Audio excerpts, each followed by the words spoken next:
पिछला फाइल 90। अच्छा जी, आप हजरात निकाल लें चैप्टर 3।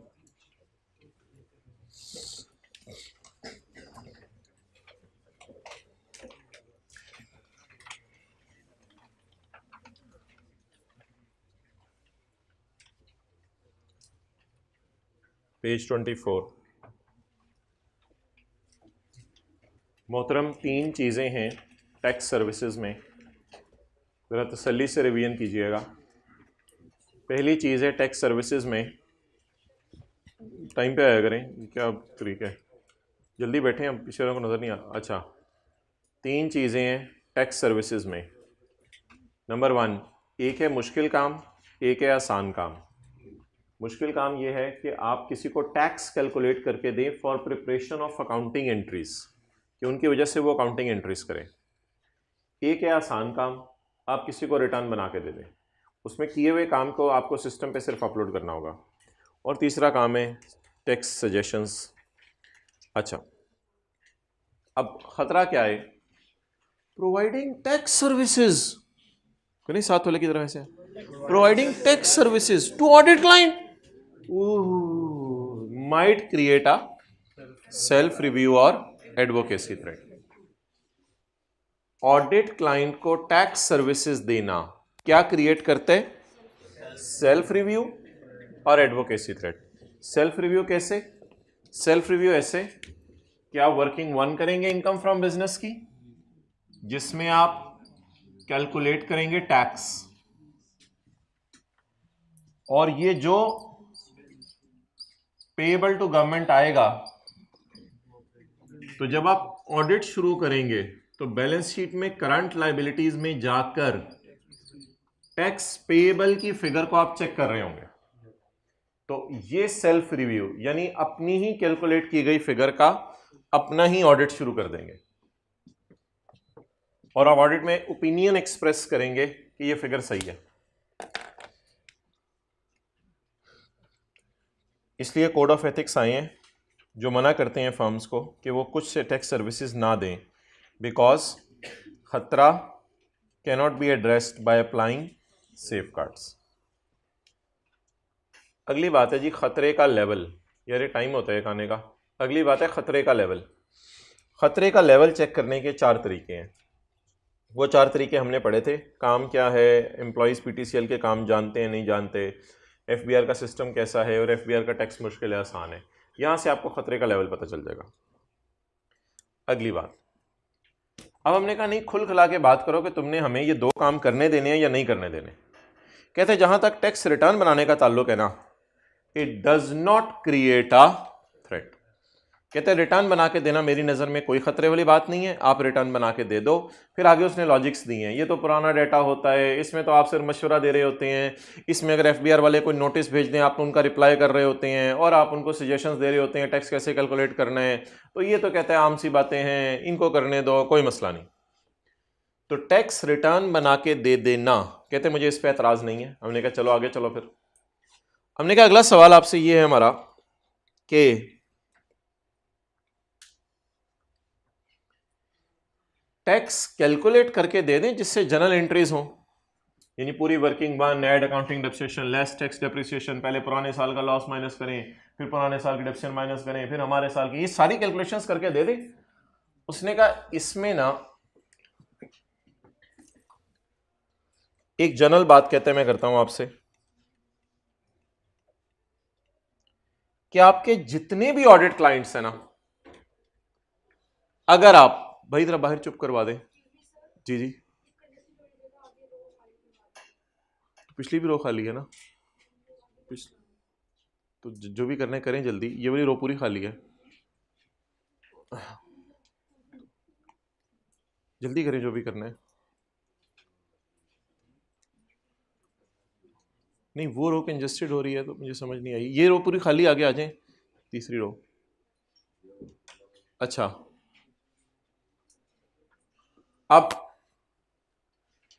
अब सवाल ये है कि जितने भी आपके ऑडिट क्लाइंट्स हैं, अगर आप उनको टैक्स कैलकुलेट करके देना चाहते हैं तो एक बात याद रखिएगा, आप खतरे की घंटी अपने गले में खुद बांध रहे हैं। Preparing calculation of current and deferred tax for audit line for accounting entries will be later on audited by firm उनका दोबारा ऑडिट भी करेगी। It creates a self review threat. तो आप खतरे की घंटी अपने गले में खुद ही बांध रहे हैं, ये असाइनमेंट पकड़ के। खतरे का लेवल जज कर लें आप, और खतरे का लेवल बढ़ जाएगा अगर अमाउंट्स मटेरियल हुई तो और ज्यादा बढ़ जाएगा। तो अगर कभी पेपर में आया कि खतरे का लेवल कैसे जज करना है सारे ऑडिट लाइंस का, तो आप ये मटीरियलिटी बात भी लिखाइएगा, और फिर यहीं पर ये वाली सारी बातें भी लिख के आएंगे। यहीं पर ये वाली सारी बातें भी लिख के आएंगे। वाई? सवाल आपसे आया कि टैक्स कैलकुलेट करके देना ऑडिट क्लाइंट को, और नेचर नहीं बताई हुई थी, बस हर ऑडिट क्लाइंट को टैक्स कैलकुलेट करके देना क्या अच्छी चीज है बुरी चीज है? आपने कहना है जी इससे क्या क्रिएट होगा? Self review threat. जब इससे सेल्फ रिव्यू थ्रेट क्रिएट हो जाएगा तो थ्रेट का लेवल जज करने के 5 सिनेरियोज हैं, 5 चीजें हैं जिनसे थ्रेट का लेवल जज होगा। एक ये 4 और एक मटीरियलिटी। अगर अमाउंट्स मटीरियल है तो थ्रेट बढ़ता चला जाएगा।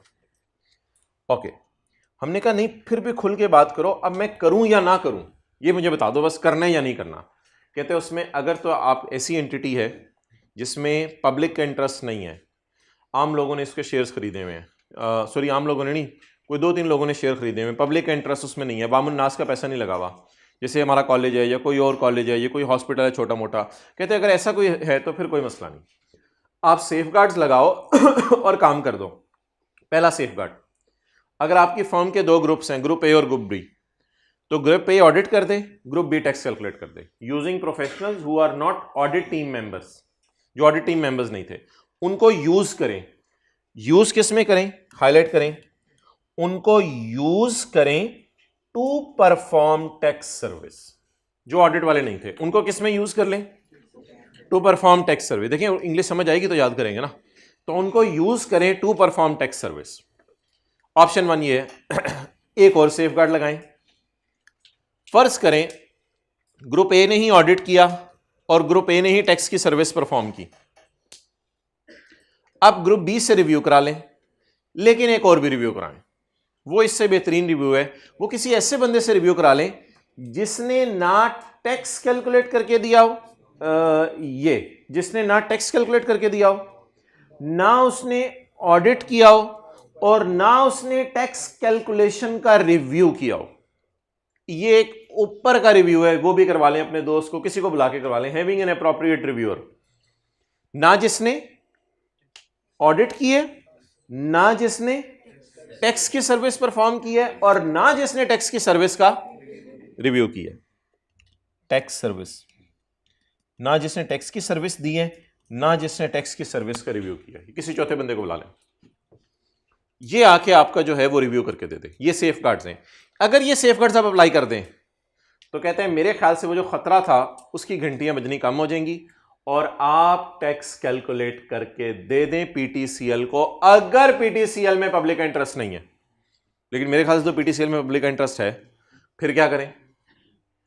अ firm shall not prepare tax calculations of current and deferred tax liabilities for an audit client. आप पीटीसीएल के लिए कैलकुलेशंस मत करें for preparing accounting entries that are material to the financial statements. अगर मटीरियल है उसकी जनरल एंट्री, फिर आप ये कैलकुलेशन ना करके दें। On which you will express an opinion. क्या होगा? इधर आप कैलकुलेशन करेंगे, इधर फिगर डाल के बाद में ओपिनियन फॉर्म कर रहे होंगे कि ये ऑडिट सही हो गया था। And if impact of accounting entries is immaterial, और अगर इंपैक्ट क्या है? Immaterial, then above safeguards will be applied. फिर ऊपर वाले सेफगार्ड्स लगा के कर दें। ये कब? जब इमैटेरियल है। अब जी कंक्लूजन वही है जो कल मैंने आपको हाईलाइट करके दे दिया था। क्या? सारे ऑडिट क्लाइंट्स चाहे ये हैं चाहे ये हैं, अगर आप इनका काम पकड़े टैक्स कैलकुलेट करने का, तो हमेशा क्या क्रिएट होगा? इसका खतरा और बढ़ जाएगा अगर अमाउंट्स मटेरियल हो गई। खतरा उन 4 वजहों से हो सकता है पहले ही बड़ा हो, तो ये पांचवी वजह और ज़्यादा रोल प्ले करेगी खतरा बढ़ने में। अब करें ना करें, कहते हैं अगर पब्लिक का इंटरेस्ट नहीं है तो सेफगार्ड लगा के कर दो, और अगर पब्लिक का इंटरेस्ट है और अमाउंट मटेरियल है तो ना करो, और अगर अमाउंट इमटेरियल है तो सेफगार्ड लगा के कर दो। कुछ फायदा हुआ 10-12 मिनट दोबारा लगाने का। अच्छा, ये थी कल की डिस्कशन। अब जी पहला सवाल, पाकिस्तानी ऑडिट फर्म। आज हमने आखिर में ना बस 5-10 मिनट कोई नई चीज़ पढ़नी है, बाकी अब न्यूमेरिकल्स अब शुरू करने हैं, क्योंकि अब ये अगला हफ्ता पूरा जो है ना न्यूमेरिकल्स ही करने हैं। अब हमने चैप्टर जो रह गया उसके साथ साथ, और सेल्स टैक्स को आज अब ख़त्म कर दें ताकि हमारी छुट्टी और जान छूटे सेल्स टैक्स से। सेल्स टैक्स में ज़रा देखना शुरू करें कौन कौन से न्यूमेरिकल्स हो गए हैं, कौन से रह गए हैं। लेटेस्ट टाइम का कल आपसे डिस्कस कर लिया था, उससे पिछले टाइम का ये वाला है। क्वेश्चन 24 ये भी हो गया, क्वेश्चन 23 भी हो गया हुआ है, दे दिया हुआ है ना होमवर्क में। क्वेश्चन 22 भी हो गया हुआ है।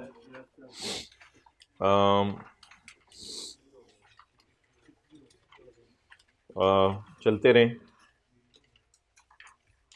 20 नहीं हुआ ना, 20 करें होमवर्क में। लेकिन मोहतरम ये 20 अगर मैं आपको याद कराऊं, हाफिज़ ब्रदर्स, और याद है पहला सवाल ही हाफिज़ ब्रदर्स वाला किया था।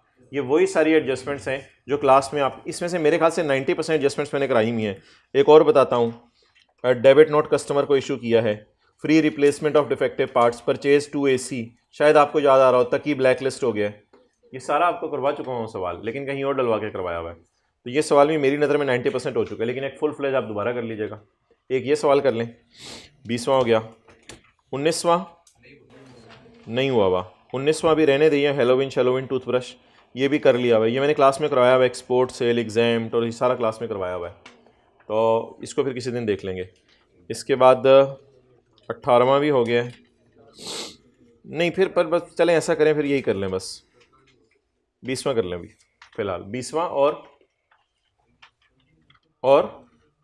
21, 22, 20वां और 26वां, 25वां हो गया हुआ है। 20वां 26वां तो क्लास में कराया था यार, ओहो सॉरी, मैंने यहाँ से चलना था। 28वां आपको दे दिया था होमवर्क में एक दिन। 27वां भी हो गया हुआ है। 26वां नहीं हुआ, 26वां करें। अब मैं फाइनली बता दूंगा एंड पे, एक बार दोबारा ज़रा, सॉरी मैं ज़रा नीचे से चला था। 26वां करने।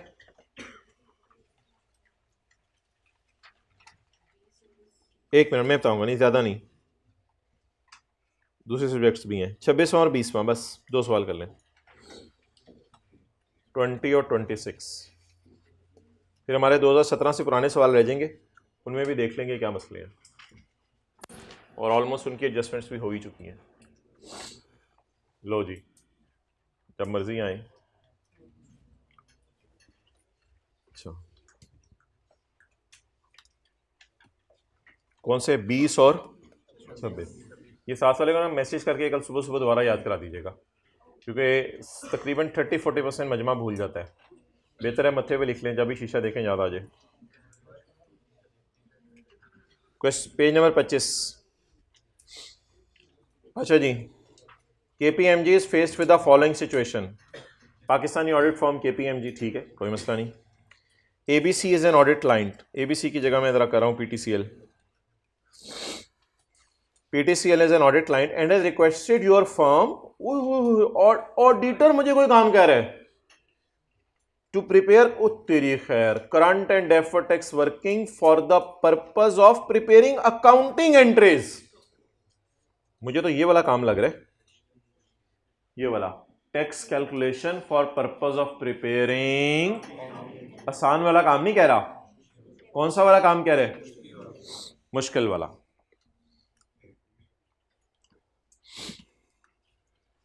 और वो कहते हैं बाद में इनका ऑडिट भी कर देना, पहले तुम ही फिगर्स कैलकुलेट करो, बाद में ऑडिट भी कर देना। लेकिन कहता है खुशी की खबर मैं तुम्हें बताऊं कि ये जो ABC कंपनी है ना, पब्लिक शब्लिक का इसमें कोई इंटरेस्ट नहीं है, ऐसी 3-4 लोगों ने मिलकर कंपनी बनाई हुई है, प्राइवेट कंपनी है कोई। बताएं जी बताएं, क्या लिख के आएंगे? इट डिपेंड्स अपॉन मार्क्स पे डिपेंड करता है क्या लिख के आएंगे। आप तो मुझे ये कहेंगे कि मैं लिख के आऊंगा ये, लेकिन मैं आपको कहूंगा कि आप साथ ये भी लिख के आइएगा, एक जनरल रूल भी तो लिख के आइएगा। आप पहले लिख के आइएगा preparing calculations of current and deferred tax for audit clients for accounting entries will create a self review threat. और अगर मार्क्स ज्यादा हुए तो लिखिएगा level of threat will be judged bye those 4 factors and materiality. ये लिखने के बाद अगर मार्क्स ज्यादा हुए, क्योंकि ये मार्क्स तो दिए नहीं मैं 7 सवाल में, वैसे ही ICAP की किताब में डाला हुआ सवाल, फिर ये असल बात होगी जो एग्जामिनर देखेगा कि आप कहिएगा इस केस के अंदर सेफ गार्ड्स अप्लाई करके अगर मैं सर्विस परफॉर्म कर दूं तो कोई मसला नहीं। तो ये सारा आप जो है वो लिख के आएंगे, क्योंकि एंटिटी हमारी कौन सी है बोले, नॉट अ पब्लिक इंटरेस्ट। देखें जी ICAP का अपना दिया हुआ सोल्यूशन, ये लेवल ऑफ थ्रेट के बारे में उसने बातें लिख दी हैं, 2-3 बातें उसने मिस की हैं, कॉम्प्लेक्सिटी, एक्सपर्टाइज, मटीरियलिटी, 2 बातें उसको और डाल देनी चाहिए थी, और सेफ गार्ड्स उसने एज इट इज ऊपर से कॉपी पेस्ट करके लिखे हैं, एक कोई नया बीच में डाला है उसको छोड़ने पड़े। तो ये जवाब हो गया सिचुएशन 1 का।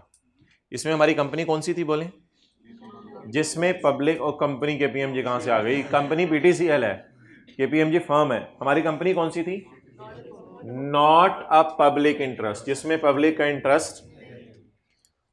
वही सिचुएशन 2 जरा देखें। ABC Limited is an audit client and it has requested your firm to prepare current and deferred tax, ओए मुश्किल वाला काम कह दिया है, for the purpose of accounting entries that will be reviewed by your firm later on. ABC is a public interest entity. ABC क्या है? अब आपने इस सूरत में, हाँ ऊपर वाला अगर आप लिखना चाहते हैं तो दोबारा लिख सकते हैं, वरना ऊपर वाला एक सिनेरियो में लिख दिया गया है तो उसमें आप रेफर कर सकते हैं कि as referred above it is a self review threat and level of threat can be judged by the circumstances as already discussed above. उसके बाद आप ये लिख के आए कि अगर मटीरियल है तो प्रिपेयर ना करें, और अगर इमटीरियल है तो सेफ गार्ड्स लगा दें। और सेफ गार्ड्स दोबारा आप लिख के आ सकते हैं, अगर पेपर में सवाल सिर्फ इसी का है तो फिर सेफ गार्ड्स आप लिख के आ जाए, फिर ये तो नहीं लिखे हैं safeguard that mention in point B, फिर सेफ गार्ड लिख के आ जाए। क्लियर? अच्छा आप बताएं जी, जितना मैं पढ़ रहा हूं, a firm shall not prepare tax calculation for current and deferred tax for an audit for preparing accounting entries that are material to the financial statements. इतनी सी बात खत्म हो गई। यहां पर आप सोल्यूशन में एक और चीज ऐड करें, क्या इमटीरियल वाली बात भी इसे करनी चाहिए थी, जो इसने कंजूसी की और नहीं की वो हम ज़रूर करके आएंगे पेपर में। पेज 24 की आखिरी 2 लाइनें, पेज 24 की आखिरी 2 लाइनें, प्लस हम पेपर में लिख के आएंगे पेज 24 की आखिरी 2 लाइनें। ये अब्दुल्ला साहब किताब में भी आइंदा डाल दें, ICAP ने नहीं लिखी हुई, पेज 24 की लास्ट 2 लाइन्स ये भी हम लिख के आएंगे। ओके, एक जी धमाका होने लगा है। कल जो हमने पढ़ा था उसके अगेंस्ट एक धमाका होने लगा है। कल हमने पढ़ा था कि अगर अमाउंट्स मटेरियल हैं तो आप टैक्स कैलकुलेशन करने से पब्लिक इंटरेस्ट एंटिटीज का इनकार कर दें। ये कल पढ़ा था हमने। इसमें ना एक उसने सिनेरियो डाला इमरजेंसी का, इमरजेंसी, अगर इमरजेंसी हो जाए, ये मैं पेज 24 पे हूं ना, अगर इमरजेंसी हो जाए, जरा सुनते रहिएगा आप, 2-4 मिनट आपने सुनने। अगर इमरजेंसी हो जाए, what is emergency, what is emergency? अगर इमरजेंसी हो जाए तो नंबर 1 क्या इमरजेंसी होती है? इमरजेंसी ये है कि PTCL ने आपको आके कहा है यार I am a public interest entity और मेरे जो करंट टैक्स की फिगर निकलनी है payable, that is a very material figure, लेकिन मेरे पास दिन बहुत कम रह गए हैं, 30 सितंबर करीब है। मैं अगर इस वक्त किसी दूसरी फर्म को हायर करूं तो उनको काम समझाने में ही मुझे बहुत टाइम लग जाएगा, और जितना टाइम उसको काम समझाने में लगेगा उतनी देर में तुम लोगों को मेरी सारी ऑडिट के अंदर चीजें पता चल चुकी हैं, वो टाइम तुम लोगों का सेव हो जाएगा और तुम लोग मुझे जल्दी काम करके दे दोगे। और रिपोर्टिंग ऑब्लिगेशन की डेट 30 सितंबर इतनी करीब है कि अब हमारे पास सिर्फ इतने दिन ही बचे हैं कि मैं तुमसे टैक्स कैलकुलेट करवा लूं। एक ये चीज। और दूसरी चीज, पीटीसीएल को लग रहा है कि अगर मैं किसी और फर्म को हायर करूं तो उसको जितने पैसे और जितना टाइम मैं लगवा दूंगी उससे बेहतर है इनसे ही जल्दी काम करवा लो। तो इमरजेंसी में ऐसा काम कर दें, इमरजेंसी में ऐसा काम कर दें, लेकिन आप सेफगार्ड्स कोई नए लगाएं। एक सेफगार्ड वही पुराना वाला किसी और से रिव्यू करवा लें, और दूसरा केपीएमजी लिख के दे के ये काम मैं सिर्फ इस दफा कर रही हूं, आइंदा नहीं करूंगी, सिर्फ इमरजेंसी में कर रही हूं। ये तो आदत ना बनाना अपनी कि हर दफा 22 सितंबर को मेरे पास पहुंचे हो 8 दिन रह गए हैं, पहले से टाइम पे चीजें मैनेज करना। और तीसरी चीज, पीटीसीएल के बोर्ड ऑफ डायरेक्टर्स को भी वाजे जाके बता दे, भाईजान सॉरी, आइंदा ऐसी हरकत ना करना, तुम लोगों के कहने पे कर दिए मैंने, लेकिन आइंदा ये काम नहीं करूंगा। ये वाले सेफगार्ड्स लगाएं और ये वाले सेफगार्ड्स लगा के ये काम भी करते हैं। आज हमने बहुत बड़ा बम फाड़ा। क्या? कल हमने मना कर दिया था पब्लिक इंटरेस्ट एंटिटीज के केस में अगर अमाउंट्स मटेरियल आ रही हो तो ऐसी सूरत में आप टैक्स कैलकुलेशन ना पकड़ें। टैक्स कैलकुलेशन का काम आपने पकड़ लिया तो आप मारे जाएंगे।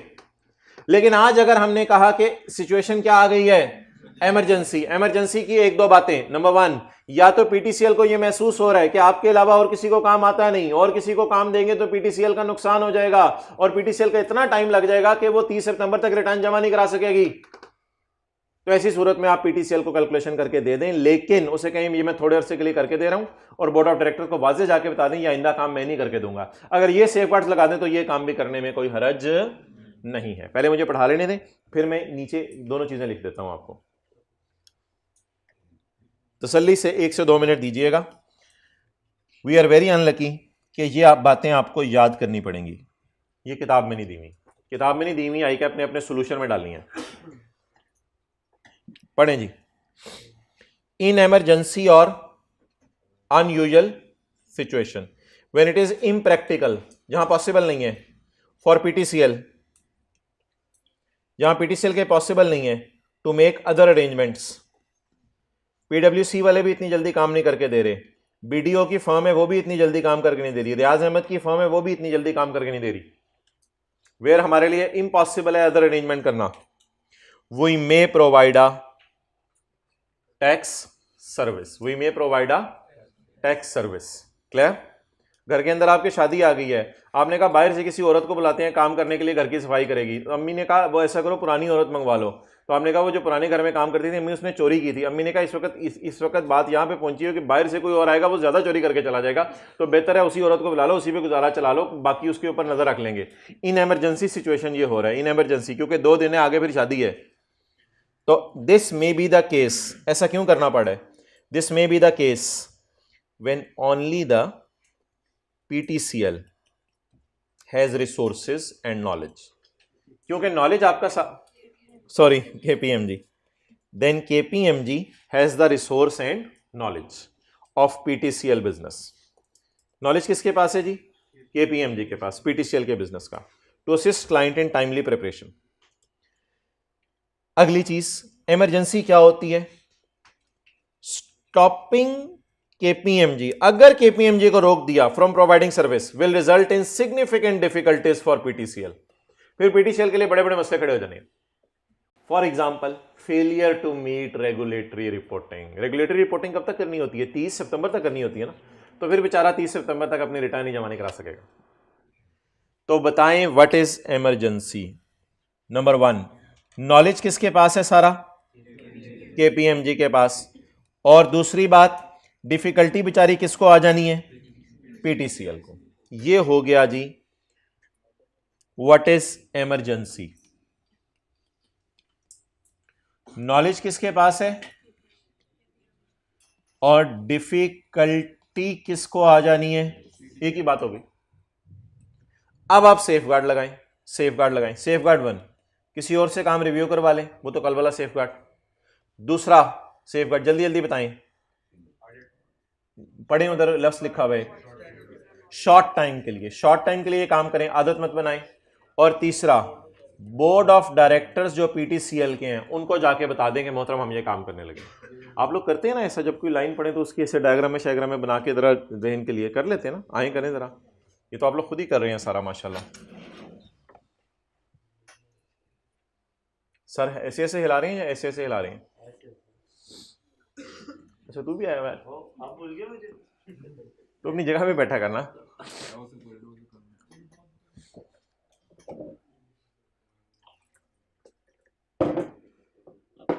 किया होगा नहीं है।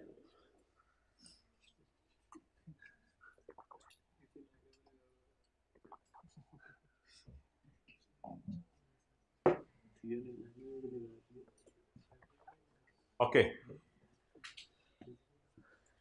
चलें जी आगे। ये बबलू शिबलू क्यों नहीं आ रहे आजकल भाई? क्या जो सोता है वो लूज करता है। तो in emergency circumstance public interest entity को अगर मटेरियल भी है फिगर्स तो उसको टैक्स कैलकुलेट करके दे दें। फुल स्टॉप के बाद बोलें देखी जाएगी।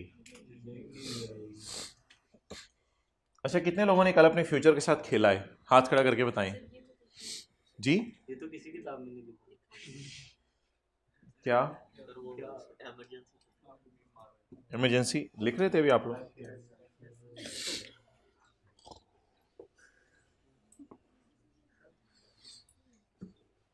Okay next.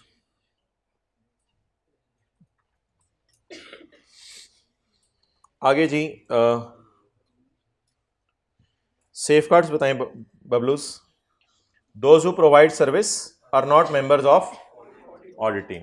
दूसरा safeguard the services are provide for only and are not expected to reoccur and the situation is discussed with those charged with governance। PTCL का बोर्ड ऑफ डायरेक्टर्स।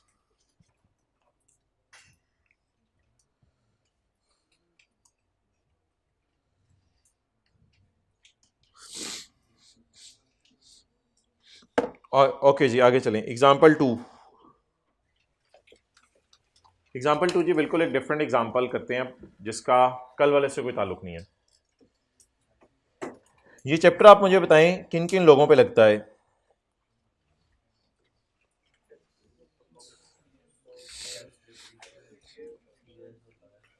ये chapter लगता है जी, ये सफा निकाल लें, कुछ नहीं बरकत के लिए निकाल लिया करें कभी। ये चैप्टर किस किस पे लगता है? लॉ बनाने वालों पे, उसमें कैनन्स ऑफ टैक्सेशन है, बाबाजी वाले और शतुंगड़ों वाले। ये बड़ा अच्छा करते हैं आप हर चैप्टर में जो साथ साथ इस तरह की एक समरी बना लेते हैं ना सफ़े पे आके, दैट इज़ नाइस। अच्छा इसके बाद ये चैप्टर लगता है टैक्स पेयर्स पे, जो लोग टैक्स जमा कराने जा रहे हैं। गवर्नमेंट पे भी ये चैप्टर लगता है, टैक्स पेयर्स पे भी ये चैप्टर लगता है। क्लियर? अगर इंज़मामुल हक ने टैक्स कैलकुलेट करना है और फर्गूसन एक सीए फर्म है, उसने टैक्स कैलकुलेट करके देना है, तो अब सारी चीज़ें देखें तो शहबाज शरीफ वगैरह की गवर्नमेंट लॉ बना देगी। इंज़मामुल हक या तो यूटिलिटेरियन अप्रोच का होगा, या जो डिओंटोलॉजिस्ट होगा, या वर्चू एथिसिस्ट होगा। मुझे साथ ले जाइएगा पेपर में। यार बोला करें ना, कुछ बोला करें। और या वो टैक्स अवॉइड करने वाला होगा या इवेड करने वाला होगा टैक्स पेयर। इसके बाद एफबीआर वालों की पिलर्स भी अलग हैं और एफबीआर वालों की पावर्स अलग हैं और उनकी जिम्मेदारियां अलग हैं। तो ये एफबीआर वालों पे भी लगता है चैप्टर, जागते रहना भाइयों। और ये चैप्टर सीएस और लॉयर्स पे भी लगता है। मुझे ज़रा ये रिवाइज करके दे दें, सीएस और लॉयर्स के ऊपर किन चीज़ों का ध्यान रखना ज़रूरी है? किसी को याद आ रहा हो? Integrity, objectivity, professional competence and due care, professional behaviour और कॉन्फिडेंशियलिटी। इन 4-5 चीज़ों का ध्यान रखना है चार्टर्ड अकाउंटेंट या लॉयर ने। क्लियर? तो ये चैप्टर 4 लोगों पे लगता है, लॉ बनाने वालों पे भी, टैक्स पेयर्स के ऊपर भी, एफबीआर वालों के ऊपर भी और टैक्स प्रैक्टिशनर्स के ऊपर भी, सीए और लॉयर्स के ऊपर भी, जो टैक्स लोगों को कैलकुलेट करके देते हैं। अब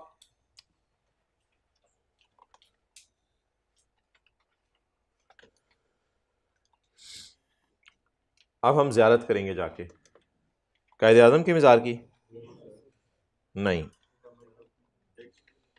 ये टर्म टेस्ट 2 का पेज नंबर 4 मैंने आपके सामने खोला हुआ है। ये आप तस्वीर खींच सकते हैं इसकी। ये जी पेज नंबर 5 है टर्म टेस्ट 2 का।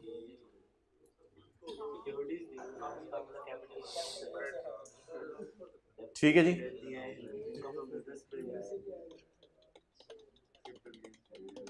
अच्छा, Sheikh Salman is a partner in 2 AOPs। Sheikh Salman 2 AOPs में पार्टनर है। आगे शेख सलमान और AOPs का डेटा दिया हुआ है। ये शेख सलमान का AOPs का।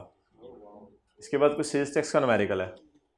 इसके बाद कोई लॉसेस का न्यूमेरिकल है। तो अभी असल में गुंजाइश नहीं थी पेपर में थ्योरी डालने की, और कुछ बच्चों ने ये भी कहा था कि ज़रा थ्योरी अभी हमने रिवाइज नहीं की, तो अभी ज़रा पेपर सारे दे दें। इस वजह से ना थोड़ा सा इसको न्यूमेरिकल बेस ज़्यादा रखा है, ताकि आप एक लॉसेस का न्यूमेरिकल कर लें आराम से बैठ के आज, एक जो है वो सेल्स टैक्स का न्यूमेरिकल कर लें, और एक इनकम टैक्स का। आज है टर्म टेस्ट।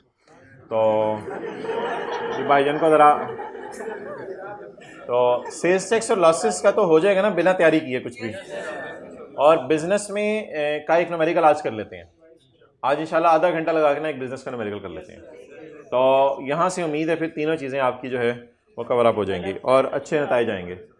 और इस दफ़ा पेपर जो है वो कुछ कल को 2-3 लोगों को मैंने अप्रोच किया। इस बार पेपर चार्टर्ड अकाउंटेंट से चेक कराए जाएंगे। तो जो आपको ये टर्म टेस्ट होगा ये किसी चार्टर्ड अकाउंटेंट से टेस्ट करवाया जाएगा।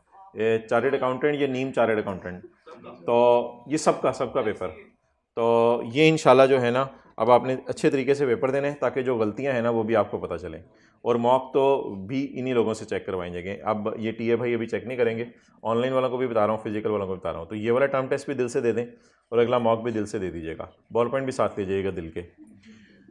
अच्छा, निकाल लें जी चैप्टर 3। यार लॉसेस और उसका न्यूमेरिकल तो कर ही लेंगे ना सेल्स टैक्स का। आधे नंबर वहाँ से आ जाएंगे इंशाल्लाह आपके 50 में से। ये दे दीजिएगा यार, दे दीजिएगा टर्म टेस्ट। मंडे को है ना, इस दफ़ा नहीं, सॉरी। अच्छा जी, पेज नंबर 26। बिलाल अजहर कितने लोगों का इंशाल्लाह मूड बन गया देने का? लॉसेस और सेल्स टैक्स न्यूमेरिकल तो दे ही देंगे। Bilal Azhar ACA is a manager taxation at a large tax consultancy firm. Bilal Azhar एक चार्टर्ड अकाउंटेंट है। ACA होता है छोटा चार्टर्ड अकाउंटेंट, FCA होता है बाबा चार्टर्ड अकाउंटेंट, जिसको अरसा हो गया हो। तो Bilal Azhar ACA is a manager taxation at a large tax consultancy firm and. अच्छा, टैक्स फर्म है, तो ये टैक्स फर्म कौन होती है? Tax firm tax practitioner. Excellent, मैं अपने आप को ही कह रहा हूँ एक्सेलेंट। टैक्स फर्म कौन होती है? टैक्स प्रैक्टिशनर, जो लोगों को क्या निकाल के देती है? टैक्स। तो Bilal Azhar ACA is a manager eight tax firm, ये एक टैक्स फर्म में मैनेजर है। एंड रिपोर्ट्स टू बदर Ali who is the partner of the firm. अच्छा, आप बता दें जी, बदर हो गया बड़ा, बल्कि बदर तो बिजनेस का ओनर है, बदर बिजनेस का ओनर है, और एक एम्प्लॉई है उसका बिलाल अजहर। हो सकता है बिलाल अजहर बड़े होकर अपनी फर्म बना ले, लेकिन फिलहाल वो एम्प्लॉई है उधर, मैनेजर है। डन हो गया। तो छोटे CA को एम्प्लॉय कह दिया हमने और बड़े CA को पार्टनर कह दिया। बिलाल अजहर छोटा CA इज प्रेजेंटली इंगेज्ड, अभी उसकी मंगनी हुई है, नहीं सॉरी, उसकी किस्मत में अभी रिटर्न्स बनाना है, in preparation of income tax returns आसान काम, of digital system NIT company. ये PTCL टाइप कोई हो गया इदारा, या खा ले या छड़ दे, स्टेप्सल्स हैं, चल जल्दी कर, छड़ दे, फिर पानी ले लो उधर से, पी लो, जल्दी करो। अच्छा, Bilal Azhar is presently engaged in the preparation of income tax return of digital systems. Digital system PTCL type कोई क्लाइंट है। During the review of tax workings पे जब नजर मारा था बिलाल, उसने पकड़ा कि हमारे क्लाइंट ने कुछ खर्चे किए हैं जिनका सबूत उसके पास मौजूद नहीं है। और हमने चैप्टर 16 के अंदर पढ़ा था कि ऐसा खर्चा जिसका सबूत ना हो वो भी डिडक्शन नॉट अलाउड है। He brings this matter to the knowledge of Badar. वो अपने बॉस के पास गया, बॉस मैंने आपको बताना था कुछ खर्चे ऐसे हैं जिनका सबूत नहीं है। बॉस ने कहा तेरी ऐसी की तैसी। Who has responded him that since this is not an audit, ये ऑडिट नहीं है। इसका मतलब है ये लोग ऑडिट नहीं कर रहे, तो ये वाला पेजेस ना लगाइएगा जो कल पढ़े हैं, उस टाइप का कोई सवाल नहीं है जो कल हम पढ़े हैं। ये लोग ऑडिट नहीं कर रहे, ये लोग सिर्फ क्या कर रहे हैं? टैक्स सर्विसेज दे रहे हैं। तो providing tax services to audit line, no, it is not our audit line. तो जो कल पढ़े उसको फारग कर दें, कल वाले में से सवाल नहीं है। अच्छा, कहते क्योंकि हम ऑडिट नहीं कर रहे तो इसलिए ये हमारा काम ही नहीं है। It is not our responsibility to highlight such matters. हालांकि ये बात गलत है, अगर आप टैक्स भी कैलकुलेट करके दे रहे हो तो आप उसको बताओ कि एफबीआर वाले जब आएंगे तो वो खर्चों के सबूत मांगेंगे, और सबूत जब आप नहीं देंगे तो ऐसी सूरत के अंदर आपको जो है वो इसका खमियाजा भुगतना पड़ेगा। अब सवाल मोहतरम पेपर में 3 आते हैं। बॉस के लिए 1 सवाल आएगा और एम्प्लॉय के लिए 2 सवाल आएंगे। बॉस के लिए सवाल आएगा कि वो कौन से फंडामेंटल प्रिंसिपल वायलेट कर रहा है। इधर देखें, वो कौन से फंडामेंटल प्रिंसिपल वायलेट कर रहा है। और एम्प्लॉय के लिए सवाल आएगा, असल में बॉस एम्प्लॉय को गलत काम करने को कह रहे हैं ना, एम्प्लॉय के लिए सवाल आएगा कि उस बेचारे को क्या खतरा है अब, क्योंकि एम्प्लॉय को तो गलत काम करना पड़ेगा बॉस के कहने पे, और इस खतरे से बच्चे कैसे। ये अब कल वाली बातें नहीं है सारी, ये अब बिल्कुल नई बातें होंगी आपके लिए। तो सवाल ये है कि बॉस क्या गलत काम कर रहे और एम्प्लॉय क्या खतरा महसूस कर रहे, और एम्प्लॉय उस खतरे से बचे कैसे। अब ये दोनों चीजें मेरी नजर में आउट ऑफ सिलेबस हैं, और परसों आईकैप को मैंने ईमेल की थी, लेकिन आईकैप ने किसी तरह साबित करने की कोशिश की है कि ये दोनों चीजें भी विद इन सिलेबस हैं। तो इसलिए इन दोनों चीज़ों को भी आज हम पढ़ लेंगे। हालांकि ये किताब की स्टडी टेक्स्ट में कहीं नहीं दी हुई, सिर्फ एग्जांपल्स में आईकैप ने एक जगह लिखी हुई है। तो ये चीज़ें हमने क्लास में कभी पढ़ी नहीं। पहले जो पढ़ी हुई चीज़ें क्लास में उनको ज़रा रिवाइज कर लेते हैं। बॉस के ऊपर, बॉस कौन है? टैक्स प्रैक्टिशनर है, जी बिल्कुल। इसका काम है लोगों को रिटर्ने बना के देना, जी बिल्कुल। ये बॉस फर्म का ओनर है, जी बिल्कुल। बॉस के ऊपर बीइंग अ फर्म का पार्टनर या ओनर 5 जिम्मेदारियां हैं: integrity, objectivity, professional competence, confidentiality और प्रोफेशनल बिहेवियर। ये 5 चीजें हैं। इन 5 में से हम 3 लिख के आया करेंगे जब बॉस एम्प्लॉय को गलत काम करने को कहेगा। अगर बॉस एम्प्लॉय को गलत काम करने को कहेगा, हम 3 चीजें लिख के आएंगे। पहली चीज हम लिख के आएंगे इंटेग्रिटी, बॉस में अमानत नहीं है। दूसरी चीज हम लिख के आएंगे बॉस न्यूट्रल नहीं रह रहा, बॉस को फीस आने की पड़ी है, बस काम कर दो बाकी देखी जाएगी, न्यूट्रल नहीं रह रहा। और तीसरी चीज हम लिख के आया करेंगे प्रोफेशनल बिहेवियर। प्रोफेशनल बिहेवियर में हमने एक बात पढ़ी थी, आपने ऐसा काम नहीं करना जिससे प्रोफेशन के नाम पर आंच आए। तो बॉस ऐसा काम करने लगे जिससे प्रोफेशन के नाम पर आंच आना है, लेकिन कंपिटेंस का मसला नहीं है बॉस की, ये कोई मसला नहीं। और ये भी मसला नहीं है कि कॉन्फिडेंशियलिटी को डाटा लीक करने को कह रहा है, ऐसी भी कोई बात नहीं है। तो 3 बातें हम लिख के आया करेंगे जब बॉस एम्प्लॉय को गलत काम करने को कहे। पहली बात क्या लिख के आएंगे? इंटेग्रिटी, जो पेज 23 पे हमने पढ़ी थी, इंटेग्रिटी नहीं है बॉस में।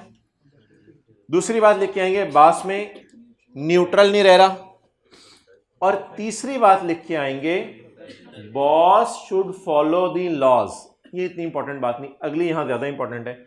बॉस शुड अवॉइड द हरकतें विच डिस्क्रेडिट द प्रोफेशन। ये सीए के प्रोफेशन को बदनाम कर रहे इस तरह की हरकत करके। तो ये 3 चीजें हम लिख के आया करेंगे। ये तो हमने पढ़ी हुई थी। अब 2 चीजें ऐसी हैं जो हमने क्लास में पढ़ी नहीं हुई, लेकिन ये आपने मुझे अपनी अकल की बुनियाद पे बतानी है। बॉस ने एम्प्लॉय को गलत काम करने को कह दिया, आप एम्प्लॉय हैं, आपको गलत काम करने को कह दिया, आप क्या खतरा महसूस कर रहे हैं? और आप अगर एम्प्लॉय होते, थोड़ी देर के लिए ज्यूम करें, तो आप इस खतरे से कैसे बचते? खतरा क्या आप फील कर रहे हैं ऐसी सूरत में? अगर बॉस की बात ना मानी, एक्सेलेंट, जॉब से निकाल देगा। इसका नाम आज मैं आपको पढ़ाऊंगा इंटीमीडिएशन थ्रेट। अभी पढ़ाऊंगा, लिखवाऊंगा, सब कुछ होगा, ठीक है। इस थ्रेट का क्या नाम है? बचने के तरीके एक एक करके मुझे बताना शुरू करें। आप किसी ऑर्गेनाइजेशन में एम्प्लॉय हैं, आपके बॉस ने कह दिया गलत काम करो, आपका दिल नहीं मान रहा गलत काम करने को। मुझे एक एक करके, FAR 2 वाले हजरात जरा खामोश रहें, मुझे एक एक करके बचने के तरीके बताना शुरू करें। किसी और से गलत काम करवा लो, गलत बात कर दी इन्होंने। और कोई? एक्सेलेंट, कौन बोला है? हायर अथॉरिटीज को बता दो, हायर अथॉरिटीज को बता दो, वेल डन, ठीक है। इस पार्टनर से कोई बड़ा पार्टनर है, उसको शिकायत लगा दो। और मशवरा, नौकरी छोड़ दो, वेल डन। ये सबसे आखिरी सिनेरियो था, लेकिन इन्होंने पहले बता दिया, इन्होंने गाली मुकाओ, नौकरी छोड़ दो। ये भी है एक सेफ गार्ड। और कोई तरीका बताएं? और रेगुलेटरी अथॉरिटीज को बता दो, FBA किसी बड़े को शिकायत लगा दो। एडवाइस किसको दे दी जाए? एक्सेलेंट, बॉस को एडवाइस दे दी जाए। बॉस को ना प्यार मोहब्बत से, उसके लिए एक आप जो है वो परफ्यूम तोहफे में ले जाएं बॉस के लिए, परफ्यूम तोहफे में ले जाएं। कुछ तो सिगरेट की डब्बी ले जाते हैं बॉस के लिए, तो परफ्यूम तोहफे में ले जाएं। यार बॉस तू भी सी है मैं भी सी है, ये और बात है कि तूने ज़रा जल्दी कर लिया था, मैंने बाद में किया। लेकिन कुछ इस तरीके से लेकिन सर रहने दें सर, छोड़ें सर, थोड़ा ठंडा हाथ रखें सर, मुझे मेरे से ये काम मैं नहीं, सॉरी। तो और मेरा मशवरा है आप भी इस चक्कर में ना ही पड़े तो बेहतर है। तो ये 2-3 खतरे से बचने के तरीके, तो these are called as safeguards. तो कोई भी बंदा आपके पास कभी ज़िंदगी में कोई मशवरा लेने के लिए आए कि मैं किसी नौकरी में फंसा हुआ हूँ, तो उसको फ़ौरन ये ना कह दीजिएगा नौकरी छोड़ दे। तो उसको 2-3-4 तरीके पहले हल पेश कीजिएगा उसके बाद, वरना आजकल जो मियाँ बीवी हैं उनको वो आखिरी वाला तरीका ही पता होता है कि थोड़ी सी लड़ाई हो जाए ना तो पता नहीं एक लफ्ज़ याद किया हुआ है, वो जो है बोले हुए नहीं करें आप लोग, जो चीज़ ये लफ्ज़ बोलते हैं फिर मुंह से भी कभी ज़िंदगी में निकल जाता है। अच्छा जी, पेज नंबर 26 पे इसका सोल्यूशन। सवाल की रिक्वायरमेंट, पहली requirement, briefly discuss how boss may be in breach of fundamental principles of ICAP code of ethics। Boss कैसे ICAP code of ethics के फंडामेंटल प्रिंसिपल वायलेट कर रहा है। इनका नाम आपको पता है, 5 फंडामेंटल प्रिंसिपल्स था, इंटेग्रिटी वगैरह। दूसरा सवाल और पूछे, दूसरा सवाल, थ्रेट्स दैट बिलाल में फेस, ये एम्प्लॉय के लिए सवाल हो गया। और तीसरा और आखिरी सवाल, या जमाई ले लो या बोल लो, and how he should who he Bilal, और बिलाल कैसे बचे। तो 3 सवाल हो गए, पहला, दूसरा और तीसरा। हाँ पहले 3 चैप्टर्स में से 10 नंबर का आना है, और बल्कि पास्ट प्रैक्टिस से 8 से 9 नंबर का आ रहा है सिर्फ, तो बड़ा इंपॉर्टेंट है ये चैप्टर मार्क्स देने के एतबार से, और उससे सेल्स टैक्स तैयार हो जाए तो मजे ही मजे। फंडामेंटल प्रिंसिपल्स ब्रीच्ड, बॉस ने कौन कौन से प्रिंसिपल तोड़े हैं। Number 1, professional behaviour, the practitioner should follow the law and should avoid हरकत विच डिस्क्रेडिट द प्रोफेशन। ये वही अंग्रेजी जो हमने लिखी हुई है। अब थोड़ा सा सिनेरियो से लिंक कर दें। Badar has breach the fundamental principle as his proposed मशवरा in ignoring the adjustments would affect the good reputation of profession. ये थोड़ा सा सिनेरियो से लिंक हो गया। दूसरा, बॉस ने ब्लंडर क्या मारा है, integrity, the practitioner should be straightforward and honest, ये वहां से अंग्रेजी उठा लिया आपने। Next, Badar has breach the fundamental principle of integrity as he has knowingly ignored the required adjustment, जानते बूझते हुए उसने 2 नंबरी की है। और तीसरा भी डाल लें, ऑब्जेक्टिविटी, ये सोल्यूशन में इसको डालना चाहिए था, शायद डालना आई के भूल गया। ऑब्जेक्टिविटी 1 2 3। अच्छा जी, ये तो हो गए बॉस जो ब्लंडर मार रहा है। अब अगला सवाल है मेरा आपसे, एम्प्लॉय को क्या खतरा है।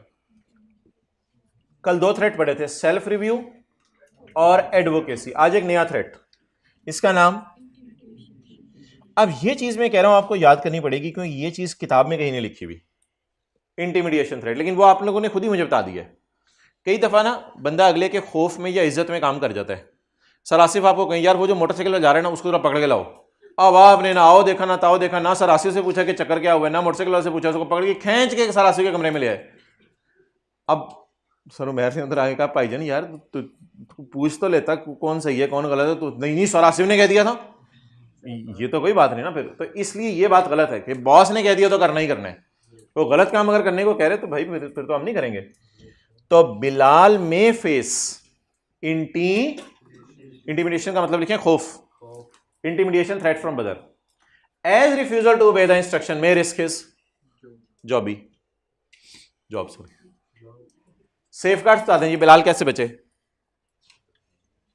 डिस्कस द मैटर विद बदर के पास चले जाए और थोड़ा सा क्लाइंट को भी जाके कह दे कि भाईजान ये जरा कर लो जो करना है, और बदर के पास जाके उसे एहसास दिलाए कि तेरे पे भी लगते हैं कोड ऑफ एथिक्स।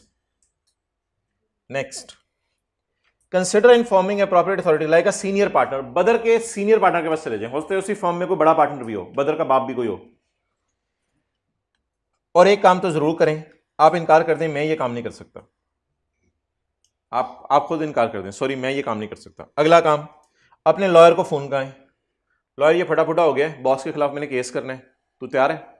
लॉयर ने फोन बंद कर दिया। अच्छा, सीक लीगल एडवाइस, और आखिरी चीज जिसको आप लोग सबसे पहले मुंह पे तैयार रखे बैठे होते हैं, क्लास में कोई फटा हल्का फुल्का मैं जा रहा हूँ क्लास छोड़ के, वो जो चीज आपको मसला नहीं हल करना, कोई भी कहीं भी मसला पड़ जाए ना, वो बस में फटा पड़ जाए मैं उतर रहा हूँ बस से, ये आप लोगों ने पहला हल ढूंढा होता है जो दुनिया में आखिरी हल होता है। In case threat could not be reduced consider resigning from the consider resign from job नहीं लिखा हुआ कि छाटी दो। अब आप सोचें कि मैं क्या करूं। अच्छा वो भाई दूसरे को कह रहा है कि अभी सीए तो हो रहा है, सीए के बाद असल मसले तो शुरू होने हैं यार। अच्छा चैप्टर 18 निकालें।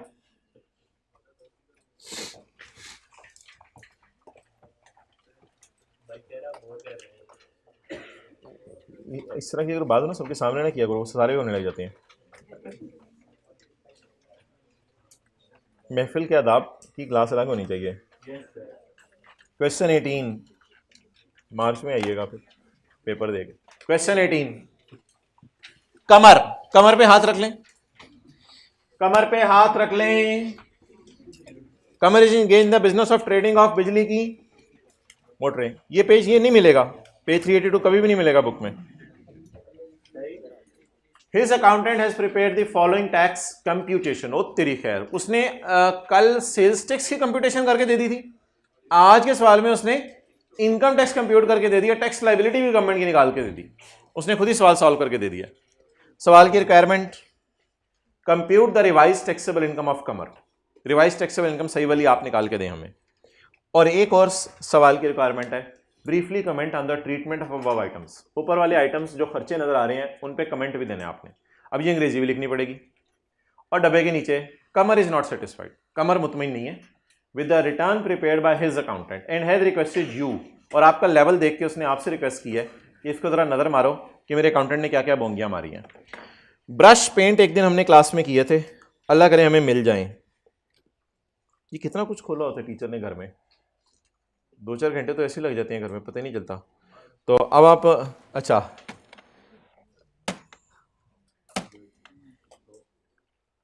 अब आप वो पेंट ब्रश ढूंढे उन्हें कहाँ किया था। ये प्रॉफिट बिफोर डिडक्शन, येलो छींटे पड़ गई।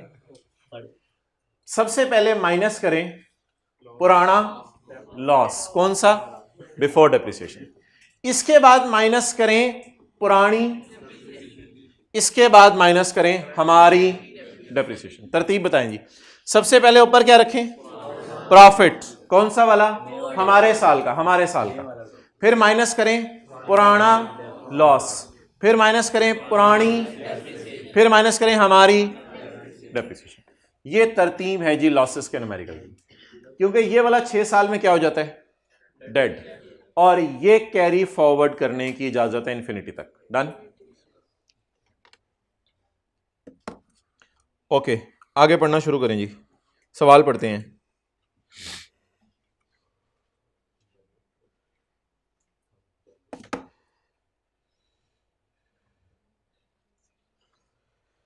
कमर इज इंगेज इन द, अच्छा कमर इंगेज हो गया, आगे चलो। सेल ऑफ मोटर्स कितनी है जी, 45,000।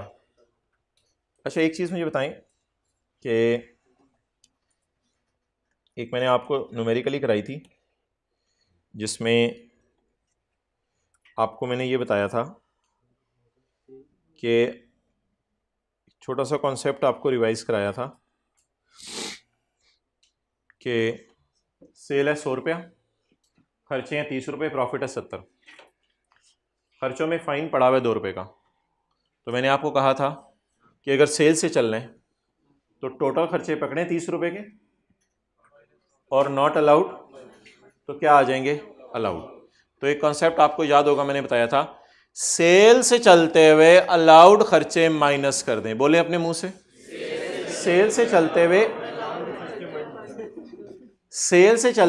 अलाउड खर्चे माइनस कर दें, सेल से चलते हुए अलाउड खर्चे माइनस कर दें। डन। अच्छा प्रॉफिट से चलते हुए क्या करते हैं, नॉट अलाउड ऐड कर देते हैं, और सेल से चलते हुए क्या करते हैं, बोले अलाउड खर्चे माइनस कर देते हैं। तो मैंने ये कहा था कि सेल से चलते हुए अलाउड खर्चे माइनस कर दें। अलाउड निकालने का तरीका total minus not allowed is equal to allowed. Okay, आ जाए जी सवाल की तरफ। अब मोहतरम इस तरह के कई सवाल हैं, 2 दिन से हम पहले भी बड़े मजे के सवाल कर रहे हैं जो आपने देखे नहीं थे जिस किस्म के। अब ये सवालों का सिलसिला शुरू हो गया और अगर पूरा हफ्ता बड़ा क्रिटिकल है इस एतबार से जो सवाल हमने करने हैं। सेल आ रही है, कॉस्ट ऑफ सेल आ रही है, एडमिन एक्सपेंसेस आ रहे हैं, इसमें डेप्रिसिएशन वगैरह उसने अभी नहीं डाली, ठीक है, इस साल की डेप्रिसिएशन अभी तक इसमें नहीं डाली इसने।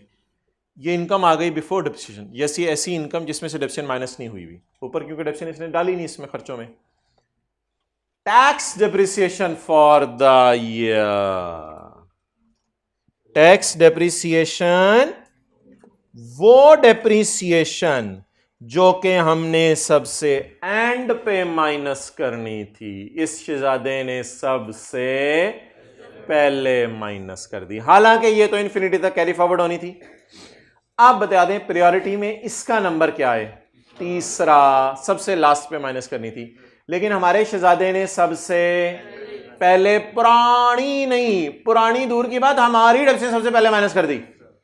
वैसे इसको नंबर कौन सा हमें प्रायोरिटी में देना चाहिए, तीसरा, हम इंशाल्लाह इसको तीसरा नंबर देंगे। अभी मैं वैसे लिख रहा हूं कि इसको हम सबसे एंड पे माइनस करेंगे। हो तेरी खैर, फिर पुराना लॉस माइनस किया। हमारा साल कौन सा है, 2004, और इसने क्या माइनस कर दिया, पुराना लॉस 2003 का। मेरे ख्याल से पुराना लॉस जो 2003 का ना वो सबसे, ये 2004 का फर्ज करें प्रॉफिट है, तो इसमें से सबसे पहले 2003 का क्या माइनस होना चाहिए, लॉस। आप बताएं यहां क्या लिखूं, ये सबसे पहले माइनस होना चाहिए था। अच्छा मुझे ये बताएं, पुराना लॉस 4000 है या पुराना लॉस 3000 है, 4000 है। असल में ना उसने पता क्या किया, उसने ऊपर 3 पड़ा हुआ था ना, तो इसलिए माइनस भी 3 ही कर दिया। हम तो इस तरह नहीं करते थे, हम अगर ऊपर 3 पड़ा होता था ना तो लिख देते थे 4, 1000 को कैरी फॉरवर्ड कर लेते थे। तो उसने पता नहीं थोड़ी चक्कर लगाई, उसने कहा ऊपर 3 पड़ा तो माइनस भी 3 ही कर दूं, ठीक है, ये भी एक्सेप्टेबल है, लेकिन this figure is not to be used. What is the real loss पुराना,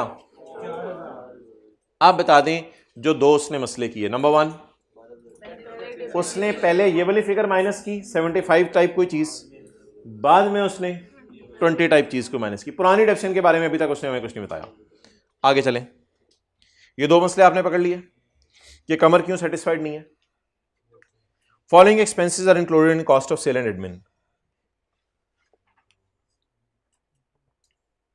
इस 33,000 में ये वाले सारे खर्चे पड़े हैं, done.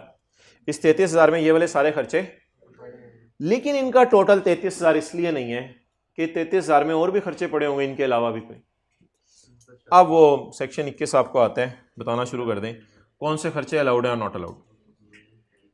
Travelling expenses include travel and hotel expenses of Kamar का visit to Malaysia for attending a cousin marriage. Cousin marriage नहीं, किस लिए गया है, बिजनेस का मेला देखने के लिए, फिर तो इसको लिखें अलाउड। अच्छा अब ऐसा करें, रजिस्टर का दूसरा सफा खोलें और दूसरा सफा खोल के ब्रीफ कमेंट्स देना शुरू कर दें, वो मैं लिखवाने लगा हूं आपको आज। रजिस्टर का दूसरा सफा खोलें और ब्रीफ कमेंट्स देना शुरू कर दें। पहला कमेंट दें जी, प्लीज 31 तक जम के आते रहिएगा, मेन चीजें आप शुरू हुई हैं, अब सारी चीजों को लिंक करके हमने न्यूमेरिकल्स करने शुरू करने हैं। ब्रीफ कमेंट देना शुरू करें। नंबर 1 अगले सफे पे, अलाउड खर्चे के लिए क्या लिख के आएंगे, अलाउड खर्चे के लिए सुन लें क्या लिख के आएंगे। आज मैं एक चीज बता दूं आपको, अलाउड खर्चे के लिए लिखाइएगा द खर्च, मैं भी लिखवाता हूं, द खर्चा is incurred Holi and exclusively for business therefore it is allowed. Section 21 ने लिख के आना, उसमें तो नॉट अलाउड की लिस्ट है।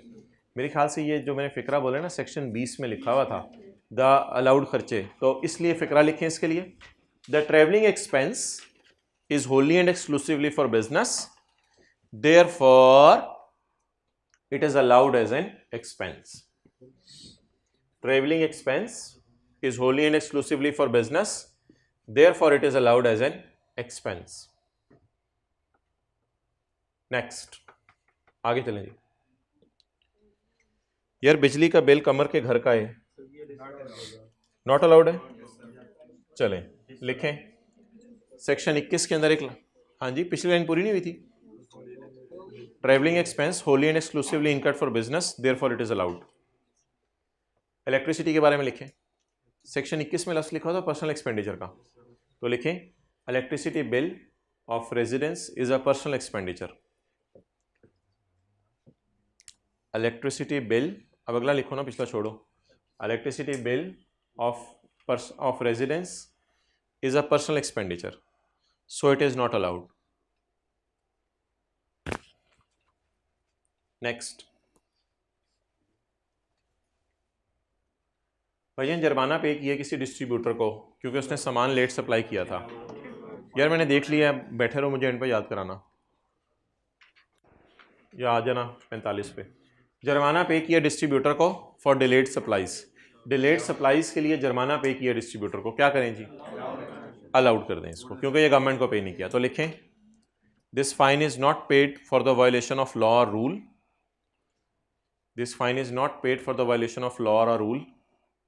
यही लाइन लिखी हुई है ना सेक्शन 21 में, therefore it is allowed. Therefore it is allowed, ये अलाउड है।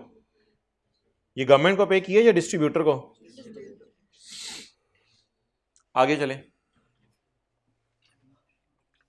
डोनेशन आपने दिया नॉन प्रॉफिट ऑर्गेनाइजेशन को, लिखें it is not a deduction, rather it is not a deduction of business, rather a tax credit will be allowed. It is not a deduction of business, rather a tax credit will be allowed. आगे, salary पे की है,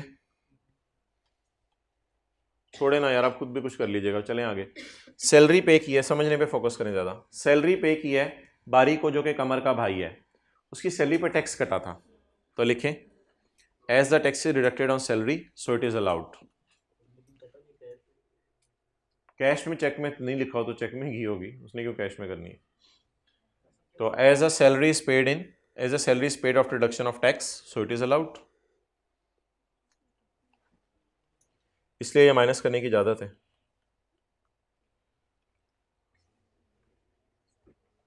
और बस solution से देख लीजिएगा यार, आगे चलें, बात नहीं समझें इस वक्त।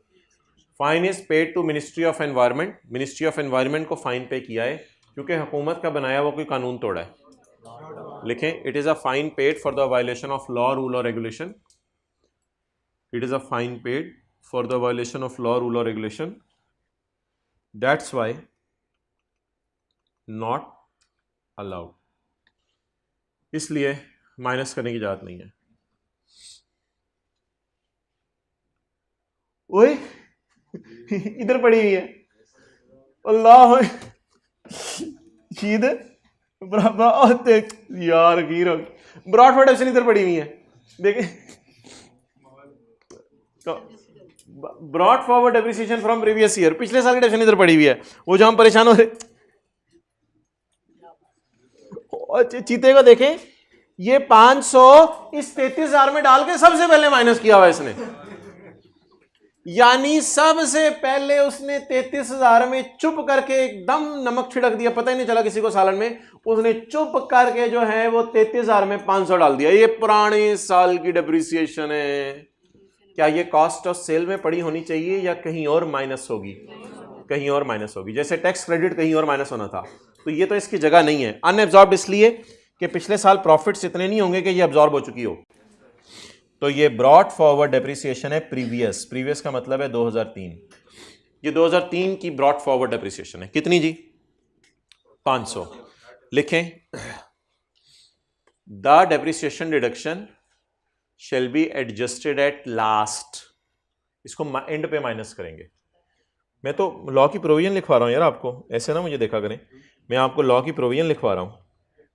ये लॉसेस के चैप्टर में ना पेज 288 पे हमने पढ़ा था, the depreciation deduction shall be adjusted at last. मैं तो वो लिखवा रहा हूँ, आप मुझे ऐसे देख रहे हैं जैसे पता नहीं मैं क्या करवा रहा हूँ। डेप्रिसिएशन को क्यों एंड पे माइनस करेंगे? सबर है, सबर।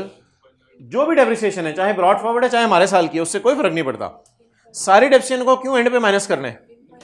उससे कोई फर्क नहीं पड़ता भाई, एंड पे ही माइनस करना है, क्योंकि डेप्रिसिएशन कब तक कैरी फॉरवर्ड होगी? इन्फिनिटी तक। अच्छा जी, वापस आ जाइए जिथे थी। ओके चलें जी, स्टार्ट करें। सेल से शुरू करूं प्रॉफिट से? सेल से कर देते हैं। उसने सवाल वाले ने भी सेल से शुरू किया हुआ है, तो हम भी सेल से शुरू कर देते हैं। वो जनवरी में होता है इसको।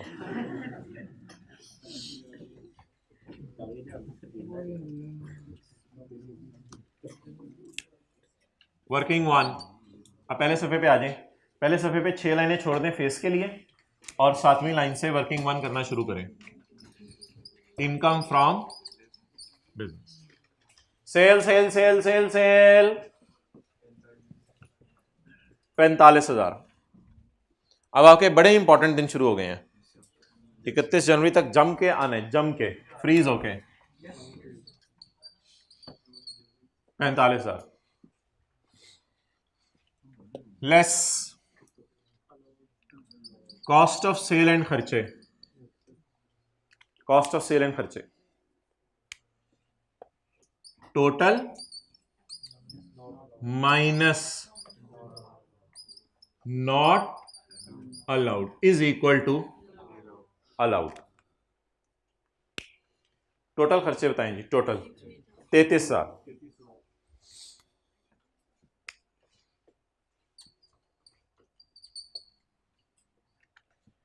तसल्ली से सुनते रहिए, उधर रखो कैमरा, तसल्ली से सुनते रहिए कि जो मैं कह रहा हूं।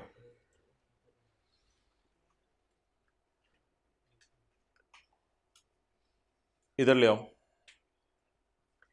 33,000 में बिजनेस का 100 रुपये ट्रैवलिंग का खर्चा पड़ा है। पड़ा रहने दें, बोले बोले सोचे, पड़ा रहने दें। ठीक है, फिर मैं चल नहीं रहा, आगे आए।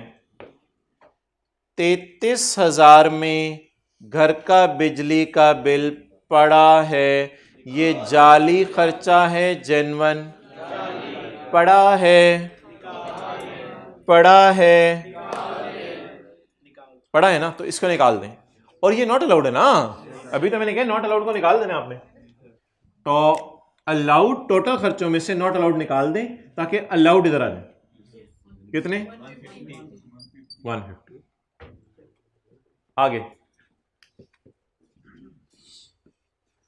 33,000 में फाइन डिस्ट्रीब्यूटर को जो दिया है वो पड़ा है, पड़ा रहने दें क्योंकि ये जेन्युइन खर्चा है। पड़ा रहने दें। 33,000 में डोनेशन पड़ी है, क्या ये बिजनेस का खर्चा है? पड़ा रहने दें या निकाल दें? पड़ा है, पड़ा है, क्या करें? क्योंकि जाली खर्चा है, निकालें। 33,000 में भाई की तनख्वाह पड़ी है जिस पे टैक्स कटा है। पड़ी रहने दें या निकाल दें? पड़ी है तो पड़ी रहने दें। मैं चलूं? चलने पे भी पाबंदी लगा दें। आगे चलें। 33,000 में हुकूमत को दिया गया फाइन पड़ा है, क्या ये जाली खर्चा है? पड़ा रहने दें या निकाल दें? निकाल दें। सो तो नहीं रहे साथ साथ, निकाल दें। कितना? 200। 33,000 में डेप्रीसिएशन पड़ी है छुप के, क्या इसको यहां रिकॉर्ड करना है या कहीं और? पड़ी रहने दें या निकाल दें? निकाल दें। निकालें।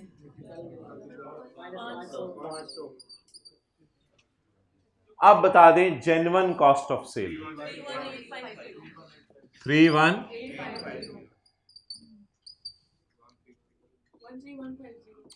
तेरा 150 या मेरा 150? तेरा 150।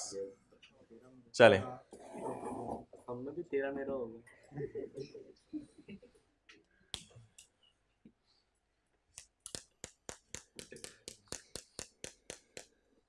कितने खूबसूरत दिन शुरू हो गए हैं।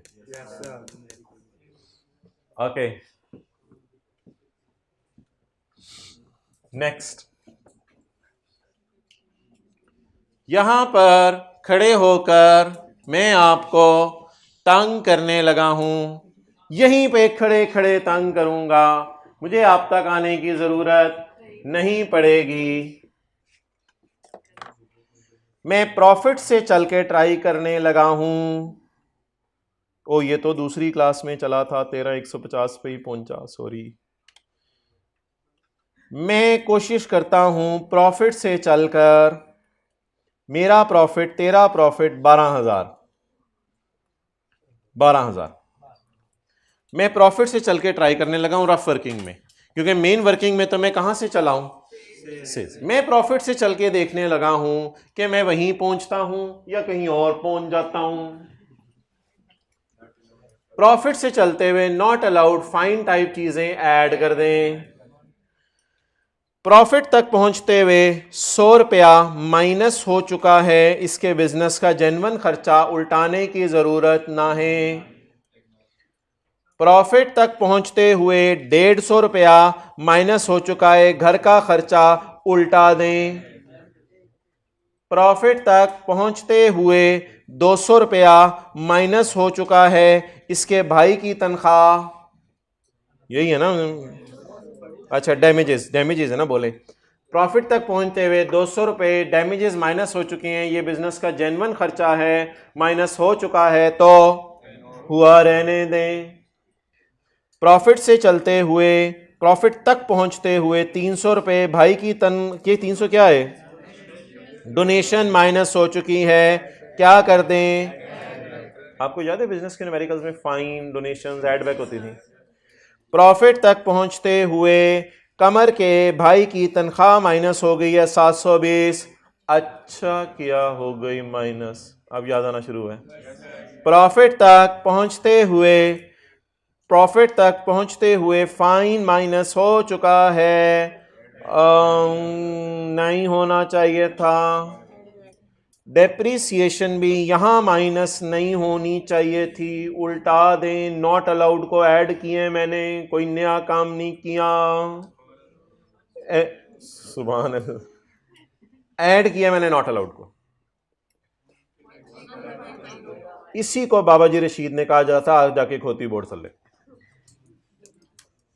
चलें छोटा सा बुक पे नोट कर लें, कहीं लेफ्ट साइड पे जगह खाली है, ऊपर लिखें प्रॉफिट से चलाऊं। लेफ्ट साइड पे पूरा सफा खाली है, प्रॉफिट से चलाऊं। तो भी कहां पहुंचा हूं, 13,150 पर। प्रॉफिट से चलाऊं तो भी वहीं पहुंचा हूं।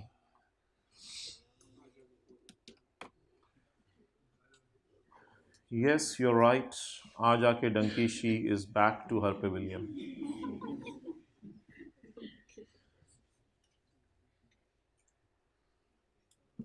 बस बस बस चुप। अच्छा जी, अच्छे अच्छे बच्चों, अस्सलाम वालेकुम। दीवार पार, ओके ओके, 2 हाथ हिला रहे हो आप।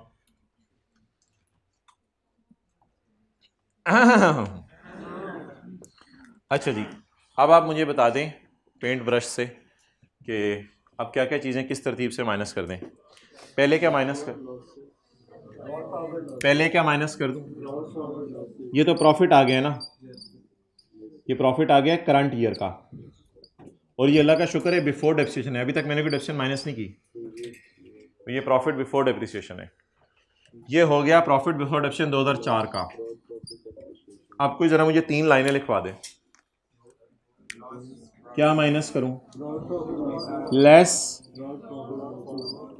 Brought forward loss before depreciation किस साल का, इसको सबसे पहले माइनस करूं, फिर एक लाइन छोड़ के ब्रॉट फॉरवर्ड डेप्रिसिएशन 2000, इसको दूसरे नंबर पे माइनस करूं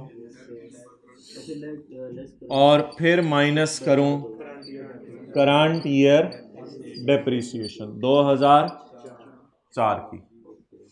इसको तीसरे नंबर पे मैं बिल्कुल एंड पे माइनस करूंगा। क्लियर? अच्छा, अब हम देखना शुरू करते हैं चीजें। ओके, इसको कहां माइनस करना है? नंबर 2 पे। क्लियर? आप बता दें जी, सबसे पहले ढूंढें। मैं भी नोट करने दूंगा यार, इधर देखो, मैं भी नोट करने दूंगा। मुझे बताएं सबसे पहले क्या माइनस करूं? बोलें पुराना लॉस, बोलें बिस्मिल्लाह पढ़ के, पुराना लॉस। बोलें फिर पुरानी डेप्रिसिएशन, बोलें फिर हमारी डेप्रिसिएशन। चलें शुरू हो जाएं, बोलें जी, पुराना लॉस, पुरानी डेप्रिसिएशन, हमारी डेप्रिसिएशन। चल रशीद, चलिए, पुराना लॉस, बस पुराना फिगर भी तो बतानी है ना। पुराना लॉस, लौर लौर लौर लौर, कसूर कसूर कसूर कसूर, मियाँ वाली चीचू की मलियां।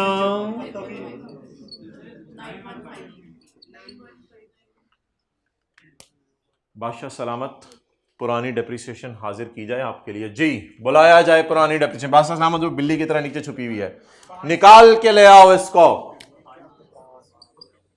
आइंदा तुम कॉस्ट ऑफ सेल में नजर आई, तुम्हें मार दी। वो कहेगी नहीं, इन्फिनिटी तक कैरी फॉरवर्ड होंगी मैं फिर भी। जी वाले वाले वाले 86। बादशाह सलामत, अब आपके साल की डेप्रिसिएशन लाई जाए। हाँ वजीर,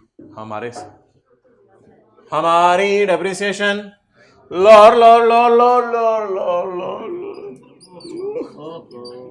कैरी फॉरवर्ड हो जाएगी, इसका तो क्या बात है सर, हो तो नहीं। चलें एनओटी करें। चलें जी, पुराना लॉस, पुरानी डेप्रिसिएशन। यार लगे रहा करें घर में ना, पढ़ते रहा करें अपनी धुन में ना।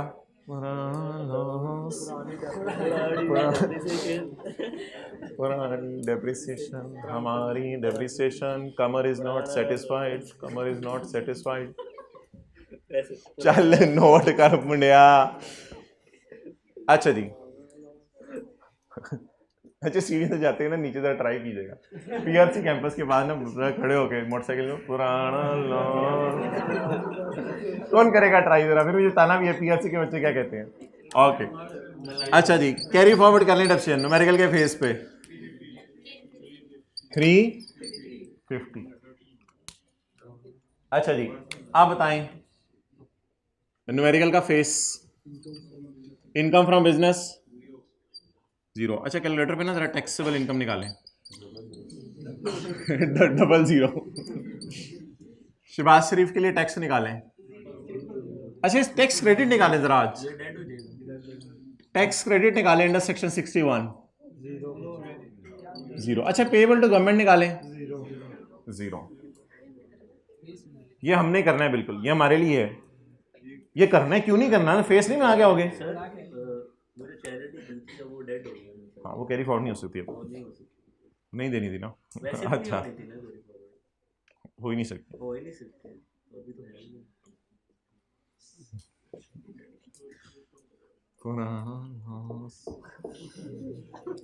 चलो तुम ये नोट करो, मैं अगली क्लास के लिए तैयारी कर रहा हूँ।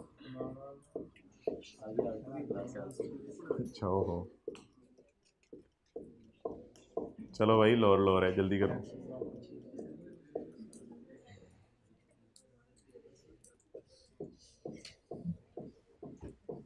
थोड़ा सा बरकत के लिए आज पढ़ लेते हैं, ठीक है। कोई चीज़ नहीं पढ़ी हमने, 2 सवाल किए हैं उधर से, इधर से ये सवाल किया है। कोई थोड़ा सा ना बरकत के लिए पढ़ लें, घर वालों को भी जाके बता सकें यार मैं पढ़ के आया हूँ।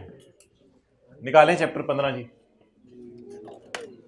नहीं ये आंसू क्लास के बाद इकट्ठे आज एक टिश्यू पेपर आपको दे दिया जाएगा, उस पर एक आंसू आपने मुझे बहा के दे देने, मैं वो अपने रिकॉर्ड में सेव कर लूँगा। और अगर आपने आंसू ना बहाए तो फिर आपको चैप्टर 3 सुनाना पड़ेगा। It's up to you now, या आंसू चाहिए या चैप्टर 3 चाहिए, मुझे दोनों में से एक चीज़ चाहिए। अब आप जो भी पसंद करें ना, समोसे से काम नहीं चलेगा। अब आंसर, अच्छा जी पेज 323।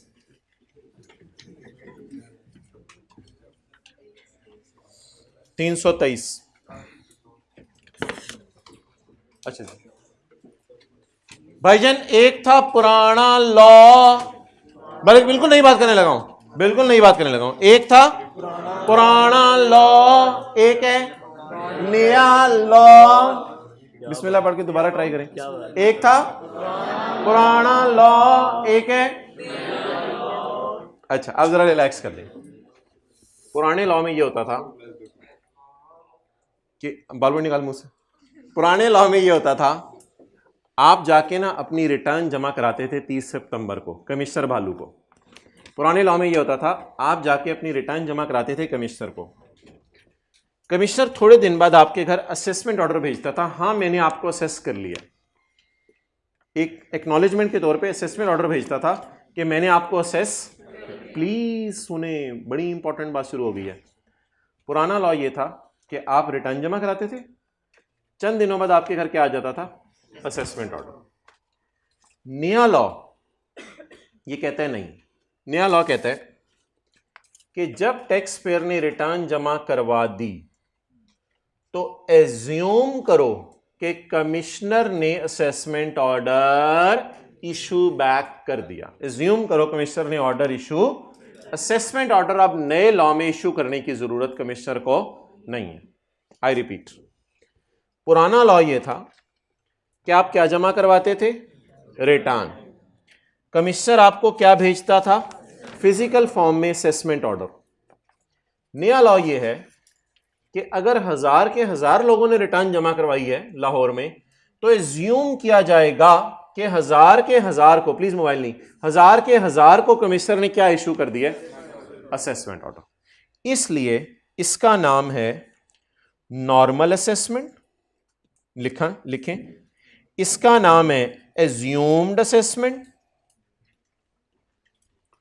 और इसका मशहूर जमाना नाम है डीम्ड असेसमेंट।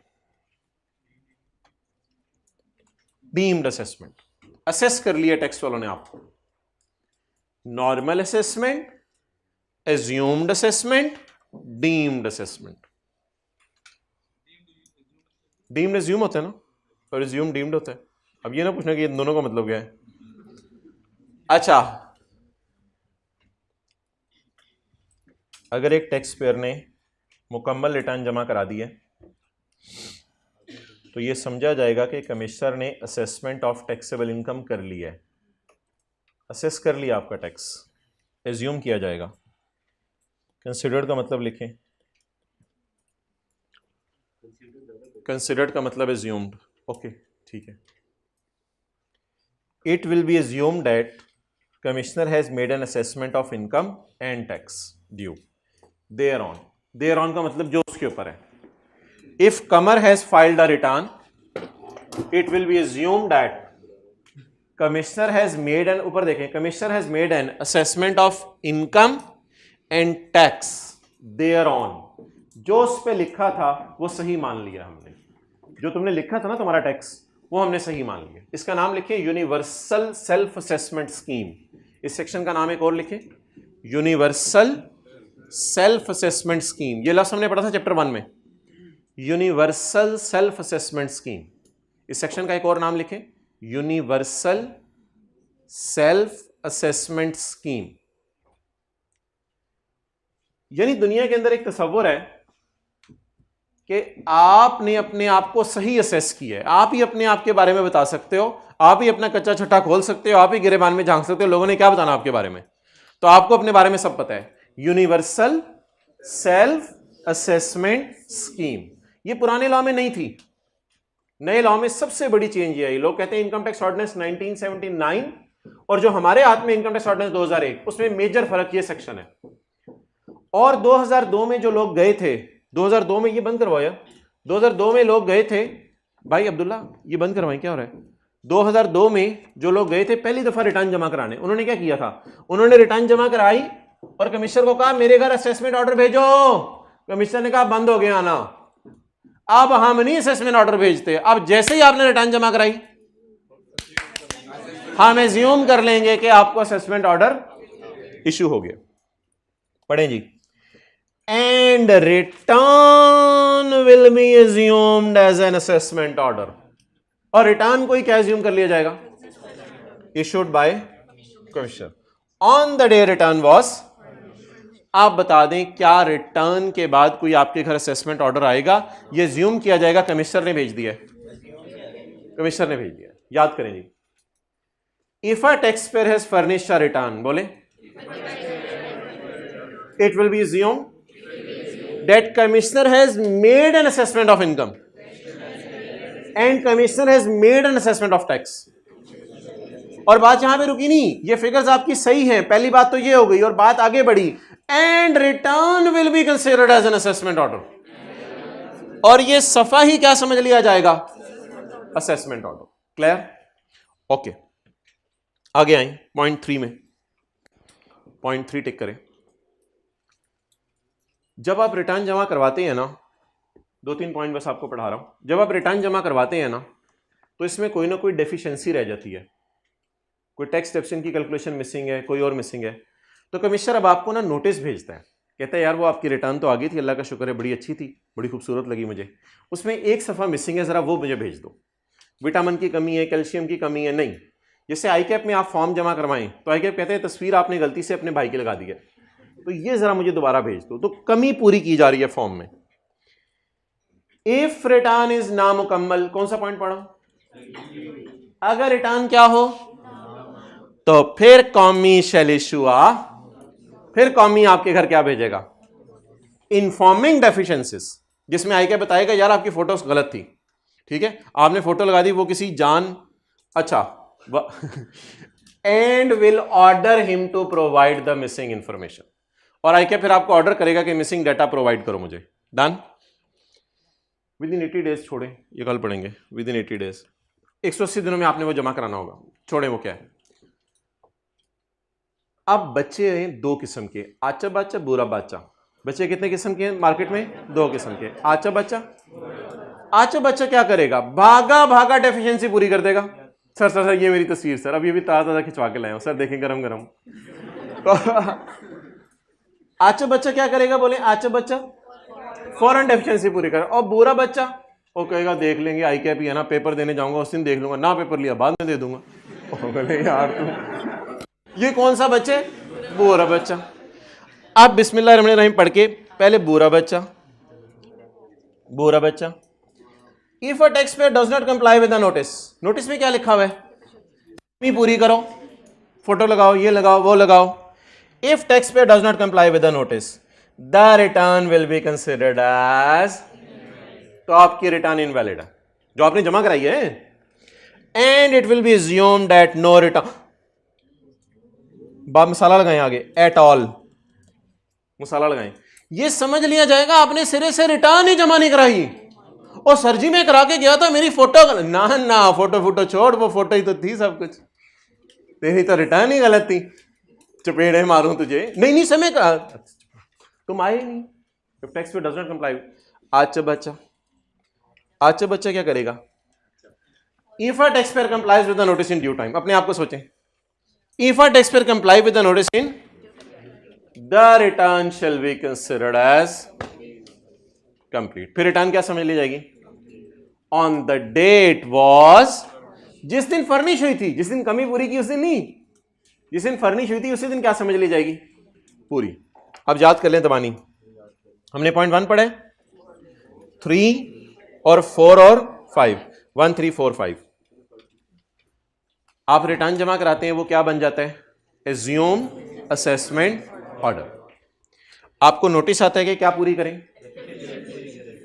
अच्छा बच्चा पूरी कर देगा डेफिशिएंसी तो रिटर्न मुकम्मल, बुरा बच्चा नहीं करेगा तो रिटर्न इनवैलिड। चलें जी, साथ वाले को ले जाएं आज टेस्ट रूम में, डांडे सोटे मार के।